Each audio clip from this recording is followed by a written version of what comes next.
तुमच्या computer skills upgrade करायच्या आहे? दिशा कम्प्युटर इन्स्टिट्यूट घेऊन आले आहेत महा डिस्काउंट ऑफर. आता कोणताही कोर्स करा फक्त 1800 रुपयांमध्ये.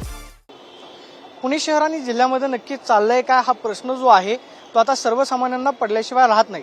त्याचं कारण म्हणजे गेल्या 2 दिवसांमध्ये पुणे शहर आणि जिल्ह्यामध्ये चिमुकलींवरती अत्याचाराच्या घटना ज्या आहेत त्या 3 घडलेल्या आहेत. नसरापूरचं प्रकरण, पर्वती पायथ्याचं प्रकरण ताजं असतानाच आज पुण्यातल्या गणेशपेठ परिसरामध्ये सुद्धा असाच एक प्रकार जो आहे तो समोर आलेला आहे आणि पुण्यातल्या फरासखाना पोलीस ठाण्यामध्ये या संदर्भामध्ये गुन्हा दाखल करण्याची प्रक्रिया जी आहे ती सुरू झालेली आहे.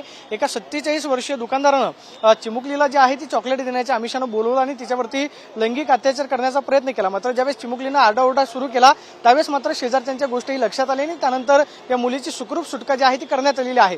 दुपारी 4:30 वाजताच हे प्रकरण आहे. सध्या पोलिसांनी आरोपीला अटक केलेली आहे. मात्र आता आरोपीचा तपास जो आहे, चौकशी जी आहे ती आरोपीकडे पोलिसांकडून केली जाते. मात्र या संदर्भामध्ये जी आलेली फिर्याद आहे त्या फिर्यादीनुसार फरासखाना पोलीस ठाण्यामध्ये गुन्हा जो आहे तो दाखल करण्याचं काम सुरू झालेलं आहे. या सगळ्या संदर्भामध्ये पोलिसांकडून नक्की अधिकृतरित्या काय माहिती दिली जाते पण महत्त्वाचं असणार आहे. मात्र नसरापूर असेल, पर्वती पायथा हे प्रकरण ताजं असतानाच पुण्यातल्या गणेशपेठ परिसरामध्ये जे आहे ते चिमुकलीवरती 47 वर्षीय दुकानदाराकडून चॉकलेटचा आमिष देऊन लैंगिक अत्याचार जो आहे तो करण्याचा प्रयत्न करण्यात आलेला आहे.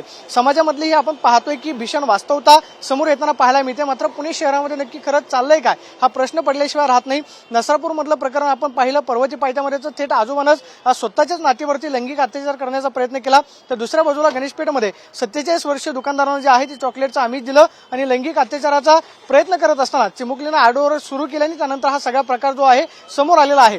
या सगळ्या संदर्भामध्ये आता पुणे पोलिसांकडून गुन्हा दाखल झाल्यानंतर काय अधिकृतरित्या माहिती दिली जाते हे पाहणं महत्त्वाचं असणार आहे. Camera person Vicky Chavan, Pradeep Kapse, TV9 Marathi, Pune. मला तुमच्या कम्प्युटर स्किल्स अपग्रेड करायच्या आहे? दिशा कम्प्युटर इन्स्टिट्यूट घेऊन आले आहेत महा डिस्काउंट ऑफर.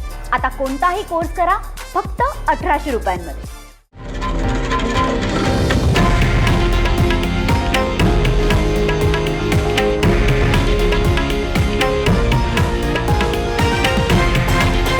हे आहे देशातील नंबर 1 न्यूज नेटवर्क आणि आपण पाहत आहात TV9 मराठी, एकमेव.